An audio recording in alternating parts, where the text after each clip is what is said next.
Bullet cameras, 32 ANPRs और 6 ITMS के systems जो हैं मैक्लोडगंज और धर्मशाला रीजन में हमने इस्टेब्लिश किए हैं। इसके लिए ऑप्टिकल फाइबर्स जिनके तहत जो लाइव फीड जो है हमारा जो नया कंट्रोल रूम बना है उसमें लाने की प्रक्रिया रहती है, उसको भी कंप्लीट कर लिया गया है। इन सभी कैमरास को इलेक्ट्रिसिटी कनेक्शंस और ऑप्टिकल फाइबर से हमने जोड़ दिया है। और हमारा जो नया कंट्रोल रूम है जिसको हम integrated command and control centre कहते हैं,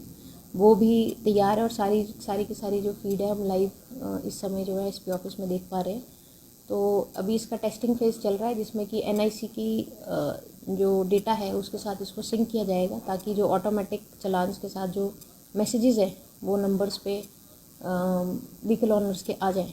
तो वो हमारी जो टेस्टिंग फेज़ है वो चल रही है और उसमें टेस्टिंग के बाद जो है ये प्रक्रिया फुल प्रूफ हो जाएगी और एक ऑटोमेटिक चलान जो हैं वो SMS के माध्यम से जो रजिस्टर्ड ऑनर्स हैं उनकी मोबाइल फ़ोन पे उसका जो मैसेज जाएगा। तो मैं आपके माध्यम से सभी लोकल लोगों से ये रेजिडेंट से ये रिक्वेस्ट करना चाहूँगी कि वो ट्रैफिक नियमों को बनाने के लिए और एक सुचारू व्यवस्था बनाने के लिए पुलिस को सहयोग करें। हम लोग टेक्नोलॉजी का भी सहयोग ले रहे हैं और साथ ही जो हमारी स्पेसीज़ है, पब्लिक स्पेसीज़ है, उनको भी वाइडन करने की प्रक्रिया भी चल रही है और नए पार्किंग स्थल जो है उनको क्रिएट करने की भी प्रक्रिया चल रही है। नए ट्रैफिक प्लान्स के साथ भी हम लाना चाह रहे हैं ताकि शहर में डीकंजेशन और ट्रैफिक मूवमेंट को स्मूथ किया जा सके। ऑटोमेटिक चलान जो सिस्टम है ITMS जो इंटेलिजेंट ट्रैफिक मैनेजमेंट सिस्टम, उसमें 4 कैटेगरीज़ के डिटेक्शंस वायलेशन हम कर सकते हैं, जिसमें कि सीट बेल्ट का violation, over speed, triple riding और विदाउट हेलमेट। तो वो मेजरली हमने देखा है कि यही 4 जो हमारी वायलेशंस है वो बहुत कॉमन और एक्सीडेंट्स में भी इन्हीं की रीजंस की वजह से ज़्यादातर जो केसेस सामने आते हैं। तो इन 4 वायलेशंस को ऑटोमेटिकली कैमरास डिटेक्ट कर सकते हैं। और इसके साथ ही हमारा जो ड्रंकन ड्राइविंग का एक कैंपेन रहता है उसके तहत जो है स्पेसिफिक एरियाज़ और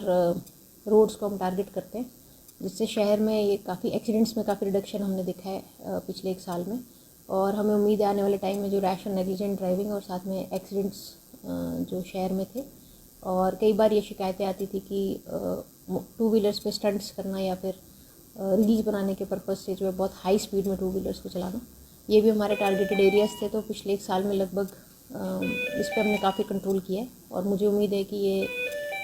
जो कैमराज हमने इंस्टॉल किए हैं इससे और भी ज़्यादा पुलिस को इस कार्य को सही तरीके से करने में सहायता मिलेगी। स्पीड लिमिट भी बिल्कुल, जो स्पीड लिमिट्स निर्धारित हैं,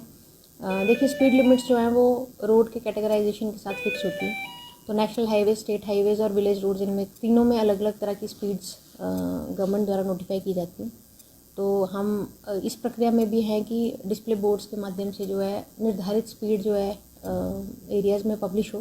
ताकि जो भी ड्राइव कर रहे हैं वो उन एरियाज़ में मतलब उनको समझ रहे कि किस तरह की स्पीड लिमिट के तहत वो चल सकते हैं किसी पर्टिकुलर रोड में। तो ये एक एक्सरसाइज भी हमने शुरू कर दी है, इसमें भी आप आने वाले समय में देखेंगे जगह जगह